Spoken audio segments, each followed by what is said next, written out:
Cool. We've got some people dialing in. We'll give it a couple minutes, give it another minute as participants roll in.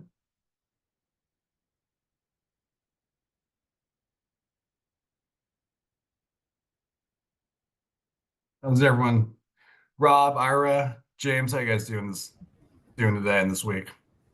All right, trying to keep current with everything going on here, I'm off in Hawaii with spring break boys and watching the equity market meltdown. It's fun from an island in the Pacific.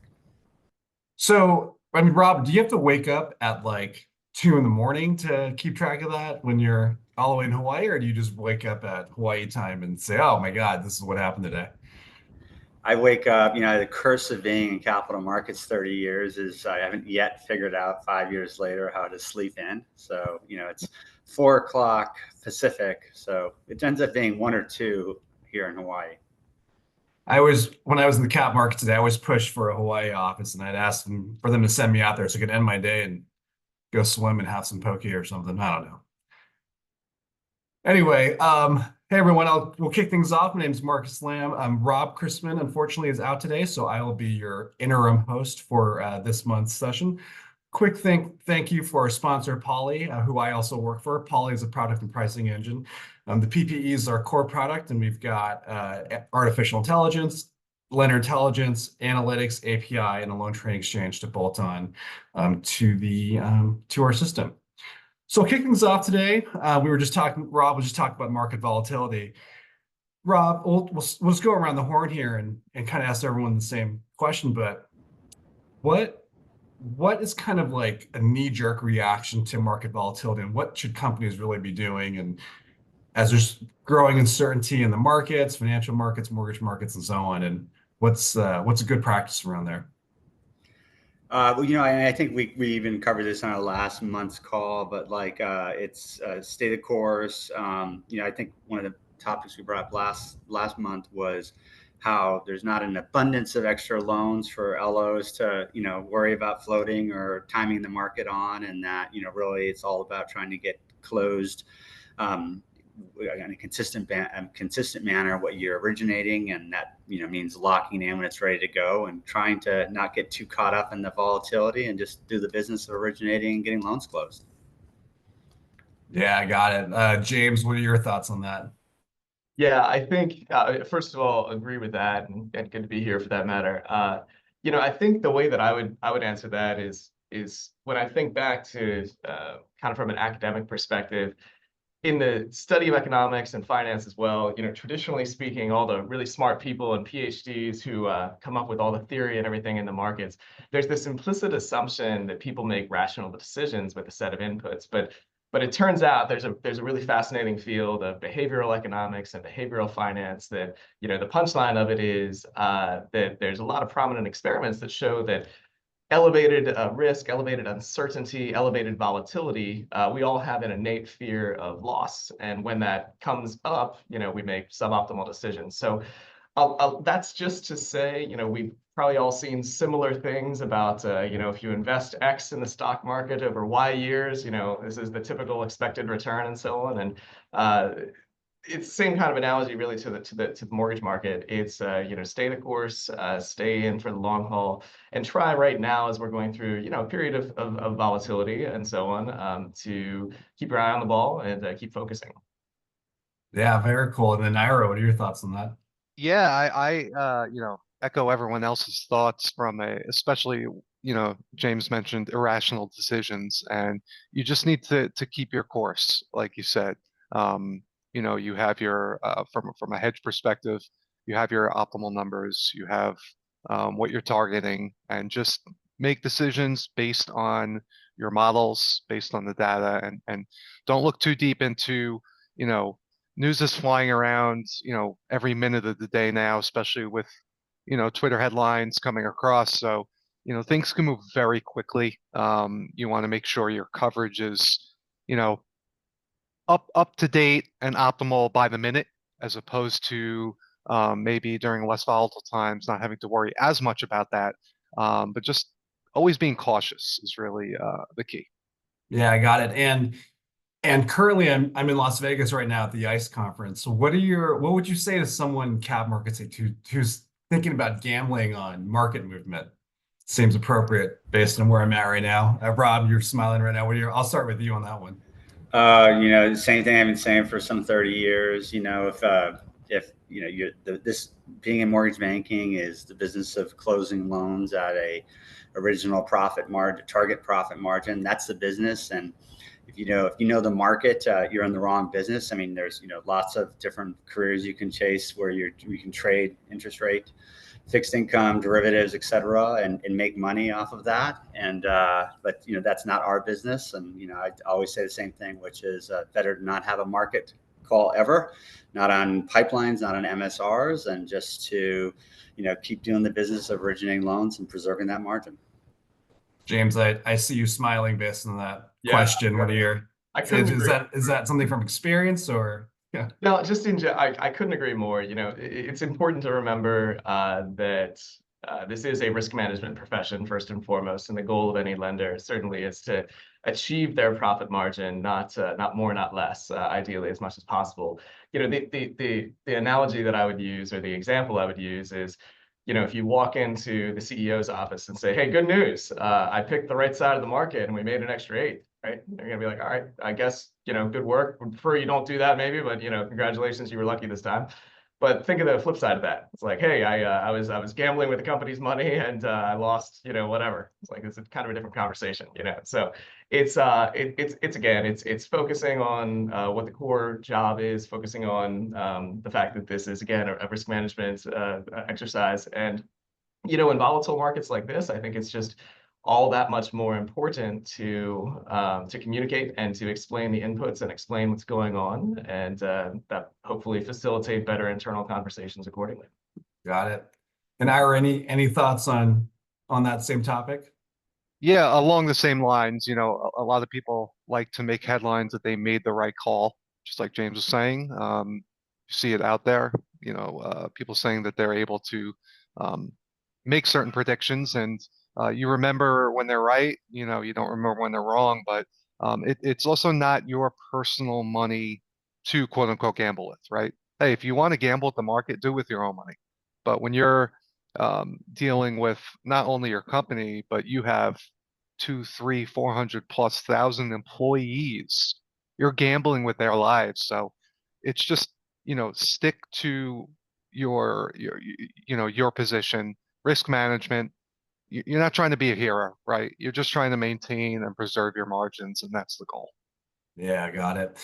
We've got 100 participants now, so I think it'd be a good time to bring up a poll, which is something we're going to try new this month that Rob came up with. Robbie, do you want to share the polling question? We'd like to poll the audience and kind of get an idea. So here we go. With respect to margins, using your company's rate sheets for hedge loan products, which of the following margin strategies best applies? So can everyone take a quick second to respond, and we'll talk about the results of that a little bit later. And as I get older, I have to really lean into my monitor to see that. It's an unfortunate side effect that I'm dealing with. All right. Cool. So moving on to the next topic here. In terms of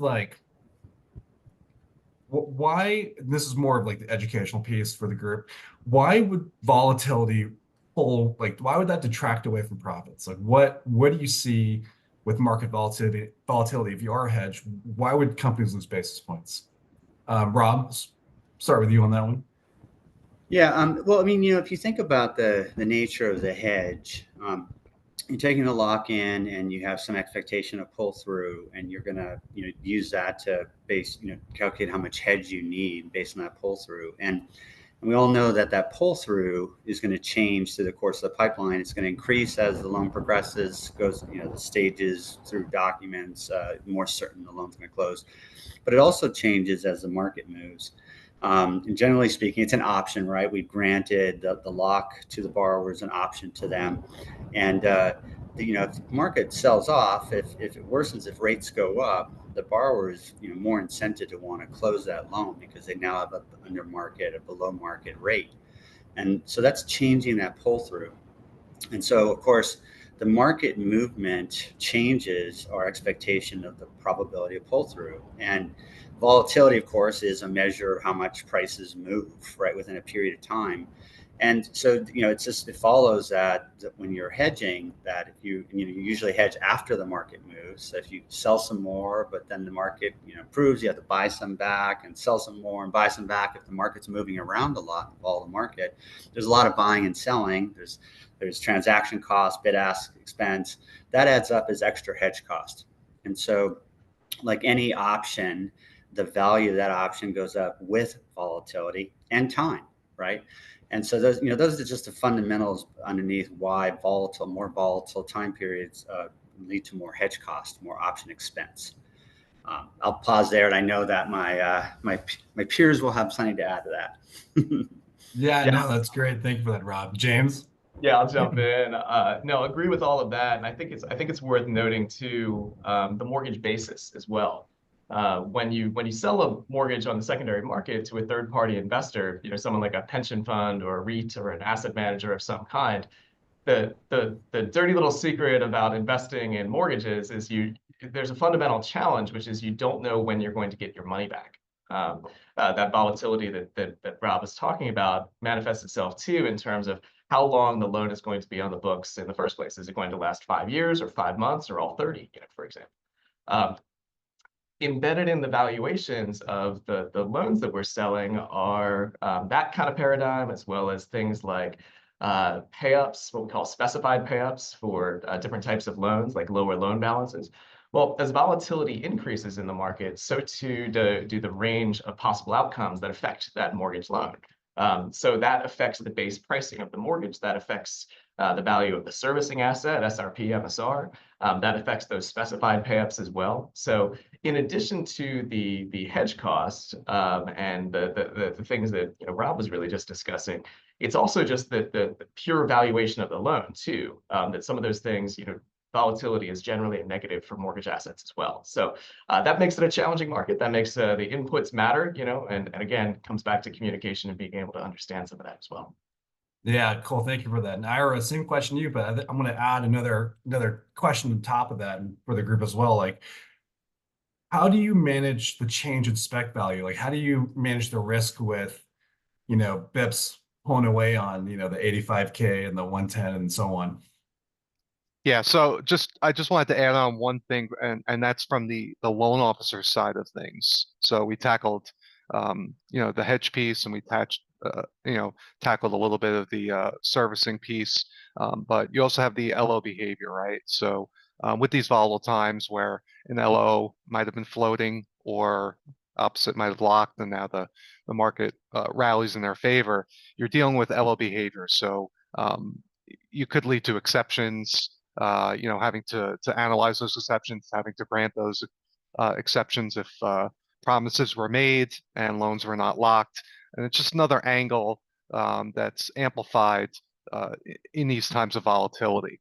In terms of the you know, the spec payups, we do see them move quite a bit, you know, from the volatile times.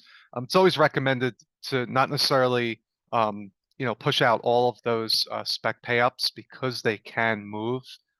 So you know, you may see some cases where you know, you don't push out lower spec values because they are so volatile and they can move. So you may want to pull those in a little bit and may you know, adjust your pricing to account for it overall instead of on an individual basis in an individual investor's spec payout. Yeah, I got it. And then Rob's question for you, given your background, I mean, maybe I've just been out of it for a little too long, but what are your thoughts on using like cash window forwards to lock in the spec value at the time of lock? You know, if the lender is approved for, you know, to deliver to the agency, that is an option. I think a fair number of people do that. There's also forwards. You can trade forward spec pay up securities as well if you're a securitizer. I think Ira's point and both James and Ira's point are spot on. Like you know, The pay-up can quickly go away. The underlying bid for the pay-up goes away with that kind of volatility. And Ira's point, a lot of lenders are pushing out spec pay-ups to be competitive on the rate sheet.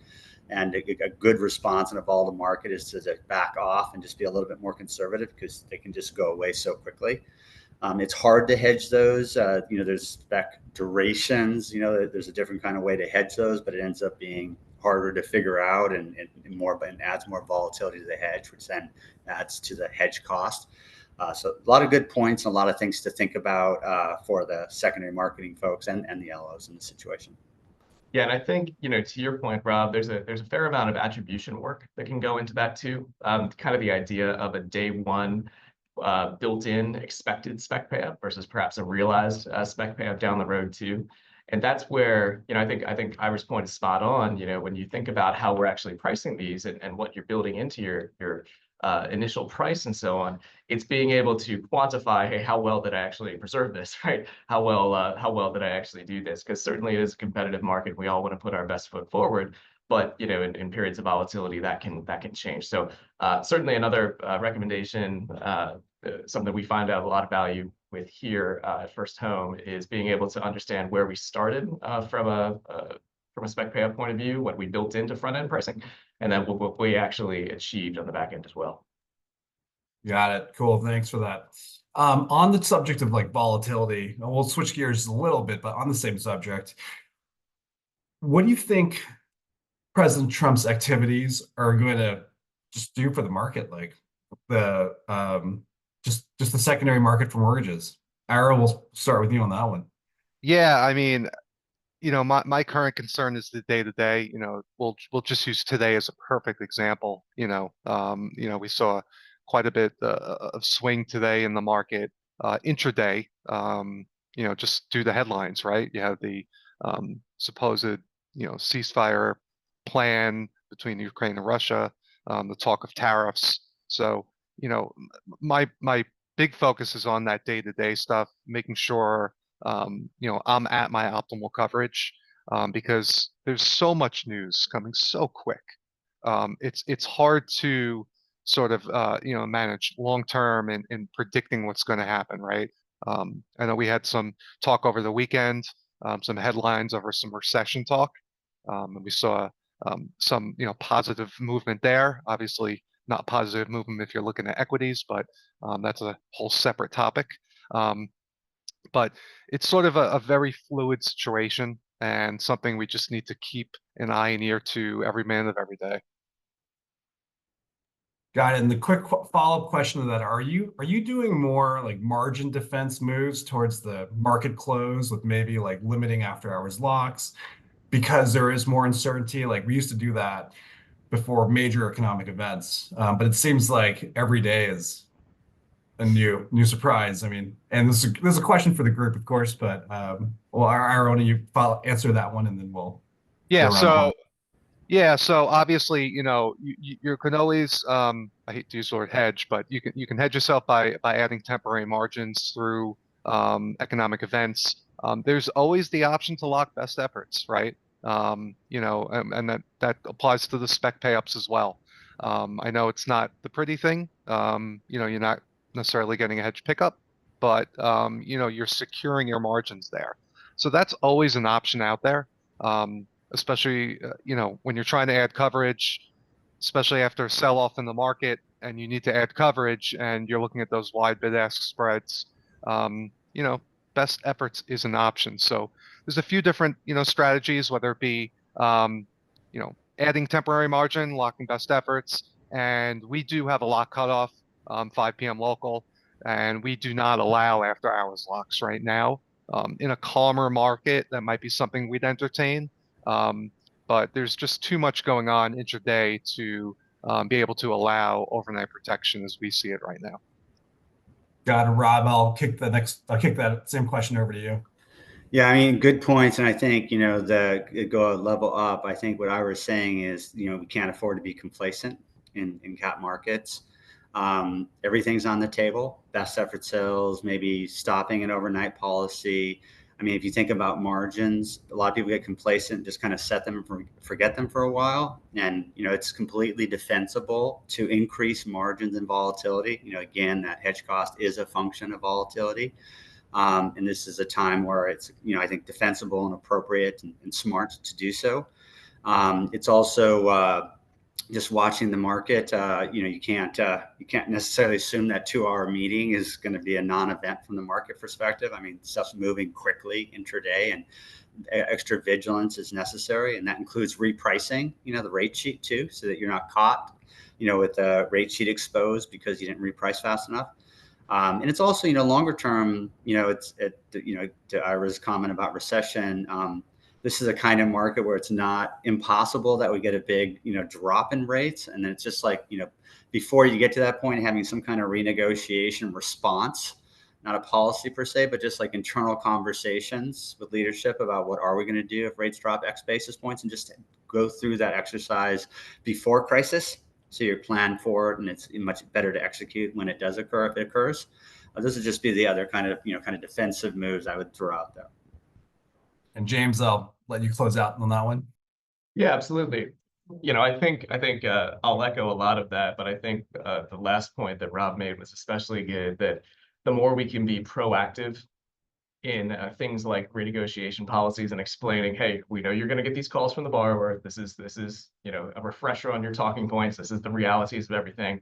I think that's really critical. The other thing that I would emphasize is when we have periods of large interest rate movements, it's also good in the spirit of complacency. It's also kind of worth taking a morning and dusting off some assumptions a little bit too. What I mean by that is, it wasn't too long ago that the rate stack, maybe you were offering rates that started with an 8, right? Is it still time to do that? Maybe it's the case that some products that had been less attractively priced, all of a sudden you start getting a lock request for it. And, perhaps for sake of argument, you haven't looked at those assumptions in a little while, right? So it's worth as well kind of making sure you're looking through what you have set up and what you have configured and what your inputs are, just in the spirit that, look, right now we're in a lower rate environment than we have been in a little while. All of a sudden, again, we're starting to see more refis. Perhaps you see more interest in shorter amortization term products and so on. When was the last time, for lack of a better phrase, those were dusted off, right? So I think complacency is a really big theme here, that when we have large market movements, when we have volatility and so on, it's just a really good time to kind of take a step back, review everything, and just make sure that everything is exactly where you want it to be. Yeah, I got in the quick follow-up question to what you just said, like what products are you dusting off, or that you're seeing being dusted off that are suddenly now more prominent in the market, or at least you're looking at more closely? It's funny. Someone the other day called me asking about a quote on a refi for conforming jumbo 20-year. I'm like, I haven't had anyone ask me about that in a couple of years, et cetera. And so I was like, all right, let me just take a look here. I think things like that, variant amortization terms and so on, we're starting to see. We're not quite there in terms of the yield curve, but the specter of arms perhaps are starting to loom.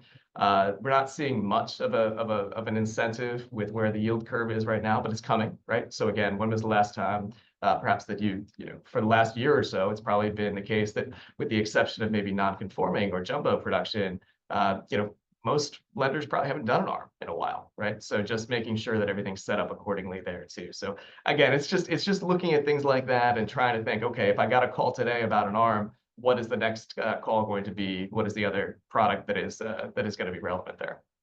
Yeah, I got it. Cool. Hey, Robbie, did you want to share the results of that poll we did about 10, 15 minutes ago?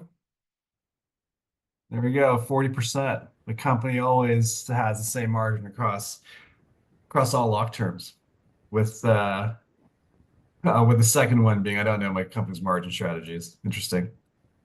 But cool. Thank you for that. Well, this should be a valuable wrap for food for thought for whether or not it makes sense to have different lock term margins given hedge cost increases with the length of the lock, and whether or not folks want to think about maybe bumping margins because of the volatility now. So apropos. Yeah. I'm going to switch gears real fast to the tech side of the house just because I do work at Poly. One of the things we're working on is building out a very robust renegotiation process. We're near the finish line on that one. But Rob, I'll start with you on this one. Can you walk me through, and as someone on the tech side of the house, we see everyone's renegotiation formula, and some are extremely aggressive with just, it'll be a free float down in current market, while others have an insanely complicated formula that almost feels like a secret menu item at a restaurant. Rob, can you walk through kind of the fundamentals of why lenders would charge for your renegotiation and where you think maybe like a fair sweet spot would be? Well, it's we always like to talk about renegotiations a little bit more as an art and as opposed to a stated policy. And you think about the lender's perspective, they've hedged in good faith that loan from the time the lock was accepted. And if you go through their economics, if there's an event, a renegotiation, a drop in the rate that the borrower is going to receive, that at that time, that's a drop in the value the lender is going to receive, right, when they sell the loan later. And the problem is that they have that hedge on that has lost that money in that situation. And so, and so that's a legitimate type of fallout for a lender when they have that renegotiation, because again, it's going to be possibly a loss on the loan, not even the corporate margin. And, of course, the LO is going to get their LO comp, right? But the lender might not even make their corporate margin. And it depends on the size of the market move, et cetera. But, the flip side, of course, is, you've got to have a give and take with production to, try and close these loans, keep a good reputation with the LO as well as with the industry, with the borrowers. And that's where kind of the art and the compromise comes in, trying to just work with LOs to not have to renegotiate everyone and to try and come up with some kind of compromise on the renegotiation terms, leaning a little bit into, hey, we've done this much with the borrower already. The borrower is, this close to being done. They don't want to switch out right now. How can we kind of compromise? And again, I've got great other additional thoughts I know will come from Ira and James on this. I'll turn it over to those guys. Yeah, Ira, I'll kick it over to you on the fun topic of renegotiations, which I personally think is a swear word in the capital market side of the house. Yeah, it's always a fun topic. It's hard, to manage because you see both sides of it, right? Your borrower's gonna move, and you're just gonna take a loss on the hedge, but you're gonna close that loan and take a loss. You'd rather some money than none, right? You're eating the hedge cost no matter what. So you do have to sort of balance the production, as Rob mentioned, versus the actual policy. The other thing to keep in mind is, let's say you do not grant that renegotiation. I mean, what's to stop that borrower from refinancing 1 month later with a competitor, right? And now, yes, you close that loan, but now you're going to be faced with an EPO on that loan and that deal just because you didn't grant that renegotiation. So it's sort of a balancing act. You do have to have a policy in writing, right? That's number one. You should have a policy. If you don't, you have to have one, so that way, you make sure you're not running afoul of any fair lending issues. You grant this to one person and not the other. But it's just a delicate balancing act, and the best thing to do is to explain why it's a topic, right? To explain to the salesperson, listen, I just want you to understand that I can't just grant it, and understand that it is a true loss to the company. The company is eating this, and there is a reason why we have this policy in place. So those are my recommendations there. Yeah, I got it. And before I kick it over to you, James, I'll provide a quick anecdote. When I did work in cap markets, one of the things I would always say is, well, when a loan officer would come up and say, I really need this renegotiation, I need to waive these fees and so on, the question I always posed back was, well, if the market had gotten worse, can I get my money back?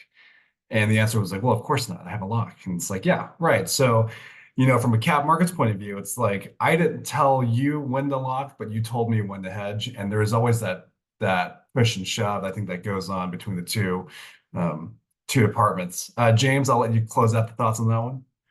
Yeah, absolutely. I think agree with both Ira and Rob and you for that matter, that I think the best line of defense is education. The more that from a capital markets or secondary perspective, that you can arm branch managers, loan officers with the realities and the talking points and show what is actually happening, I think the better. Because the reality of it is they're on the front line. They're the ones who are actually having the conversation with the borrower. Certainly what we found is the more that we can kind of educate our originators, and they do a great job of explaining that, a lot of borrowers, when they hear the realities and hear basically what's going on, they're sympathetic. Now some borrowers, of course, say that's really great, appreciate all the education, I still want a lower rate, and you deal with those at that time. But I think at the same time, very often what we find in our experience is that when you take the time to educate the borrower and explain what's going on in the market, they appreciate it and they understand it, and they see that perspective. Now, I think Ira raises a really great point, which is, what about a future EPO? And that's a really salient point as well. But again, I think that one of the better tools in the toolbox there is explaining, to a certain extent, what kind of policies there are around EPOs, right? And saying, okay, great, I want to see you get a lower rate too. Let's talk in a few months about a refinance. Let's figure out a strategy. Let's be in touch about how we can get there together. So I think, again, when you start from the perspective of education and communication, we end up seeing pretty good dividends from that as well. Yeah, got it. And just for like an overall educational topic, I mean, James, I'll kick this one back to you. You were talking about EPOs. Actually, I was talking about EPOs as well, but can you just kind of walk through like an investor's philosophy and why they charge EPOs and the math kind of behind that? Yeah, it's a great point. I probably should start with that right now. So yeah, from a 10,000-foot view, borrowers, I'd even take it this way. Borrowers want to get a competitive rate, and ideally they want to pay as few points as possible. Lenders need to make a profit margin to pay for the cost to produce the loan, commissions, and so on. So generally speaking, that means that lenders are often looking to sell loans somewhere in that kind of $102, $103 price point range. Well, that's great, but they have to sell it to someone. So they sell it to an investor, and the investor then pays a premium for the newly produced loan. Let's say, again, at kind of that 102, 103 price point. Well, that's fine, and they're good with it. And an investor's okay with the idea that not all mortgage loans are going to, exist for 5, 7, 10, 20 years. They understand that. But at the same time, kind of the implicit in their pricing is that the loan's going to stay on their books for a little while, right? So when the loan stays on the books for 2 or 3 months, or whatever it happens to be, at that point they have to come back from their perspective and say, look, that's not what we thought we were buying. We understand that the loan isn't going to be here forever. We're going to win some, we're going to lose some, and so on. But this loan happened to be here for 75 days. So with that in mind, they'll typically want to get that premium that they paid back, essentially, and kind of move on. That hits the lender's bottom line, and that's another source of hedge cost. Got it. And Ira, I'll kick this one to you. I mean, are you seeing different EPO penalty periods by product or by investor, and any insights or trends into that?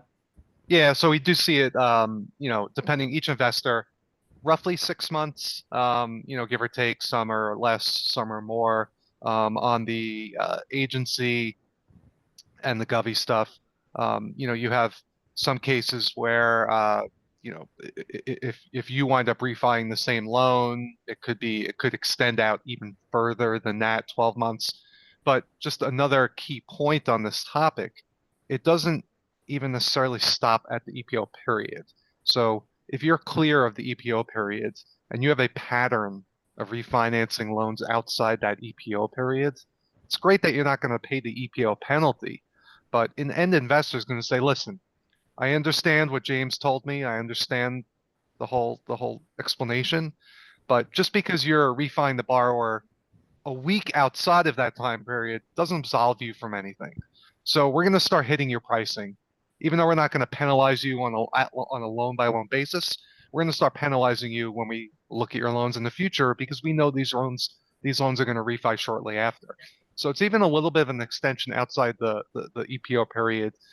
Penalty is, even if you think you're safe refinancing that loan outside that 6 months, there still is a penalty for quicker prepay speeds versus your cohorts. And then Rob, on the same topic, but I'll kick one more question over to you based for our EPOs. If you were running your own shop, so like Fannie, Freddie, or portfolio, like what would you think is an appropriate internal EPO window for like your own loan and your own servicing book? It's hard because it's going to be dependent upon where the market goes and that give and take with production. I mean, the reality in running, running a mortgage originator is you've got to have a happy production staff, and so it's really going to depend on how much the market moves, and investors understand that, right? And I think this is, both of these are different sides of the coin of education.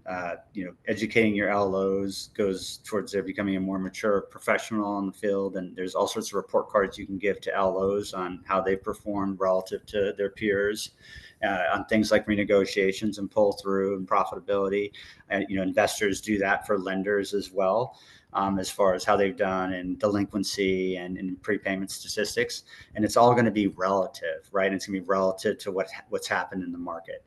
But I think you kind of try and educate your staff about, not that, to Ira's point, the 6 months plus 1 week, and you try and make it more organic, and just to kind of say that everyone's in the ecosystem together, investors and lenders, and the better they kind of work together and try and be appropriate, the better in the long run the investor is going to favor that lender, and that will accrue in pricing and or just general the relationship between the two. Got it. Cool. Thanks for that. With our last 10 minutes, I think I want to hit one final topic, and that is we've got a Fed meeting coming up in about a week. I think a week and a day, or maybe a week. On that topic, like, James, what are some potential outcomes? What does the market have priced in? And on a really high level, like if the Fed were to drop, their funds rate, why doesn't that directly move the market, at least in the short run?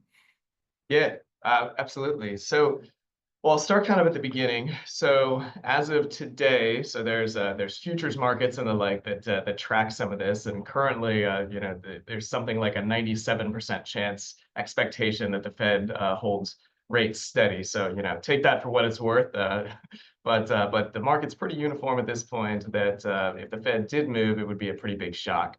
That said, this is one of their meetings where they provide what they call the summary of economic projections, aka the dot plot. And this is the exercise where each Fed official writes out where they see interest rates going in the future. And the market can react to that because that's a pretty explicit signal, not that they're right, not that they're wrong, but that's at least where they're thinking today in the future about the future state of interest rates. The biggest thing I would emphasize is, kind of to your point, the markets are forward-looking. So if I'm talking today about the probability that they're likely going to hold, well, that's baked into the market. If we, so with that in mind, the thing that the markets typically react to on the Fed day is the statement itself, which is usually, kind of similar to the last time, and we wordsmith that and parse it pretty closely. But then oftentimes how Chair Powell will frame the decision in the post-release press conference, as well as new information, again, like the dot plot and otherwise too. So there's a lot of things like that. It's really the new information that typically is the largest market movement and so on. So I'll pause there and let my colleagues fill in the blank.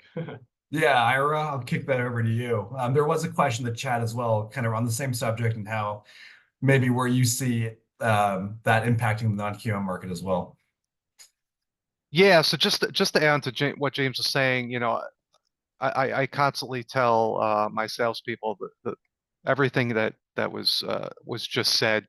The day of the Fed meeting, we know what's going to happen with the Fed, and the action leading up to the Fed meeting is really is what's being traded. So we're actually fortunate in these days. If we look back years and years ago, the Fed was not as transparent leading up to Fed meetings and such. We'd have to sort of figure out what the Fed was saying. And over the last few years, the Fed's definitely done a better job in greater clarity and transparency into their thoughts. So I think that's one good thing that we have to deal with. Is leading up to these meetings, we do know what's going to go on. We don't have to guess what's going to happen based on the color of someone's tie or how thick their briefcase is, where it did happen in previous Fed instances. So again, I'll just echo everything that James said. It will be interesting this month to see with the SCP to see what their thoughts are on the future. If we were to look at the official Fed funds future, it's looking like 2 to 3 cuts, but obviously a few bad or good data points that come out can change that significantly. So it's really hard to look past the next 1 or 2 meetings, even past the next immediate meeting, because there's just so much data coming out and so much that could change the Fed's thoughts. If we have jobs reports that tank or inflation numbers that increase, we could see those probabilities flip very quickly. And you can actually go on to CME Group has their Fed Watch tool. You could see the changes by day, by week, by month. I usually keep it on my screen just out of curiosity. In terms of the non-QM market, we sell those to our various non-QM investors. So I can't really comment too much. I don't know, Rob, if you have any bigger insights or deeper insights into the non-QM space in that regard, though. Yeah, Professor Kessel will let you close out the the panel today.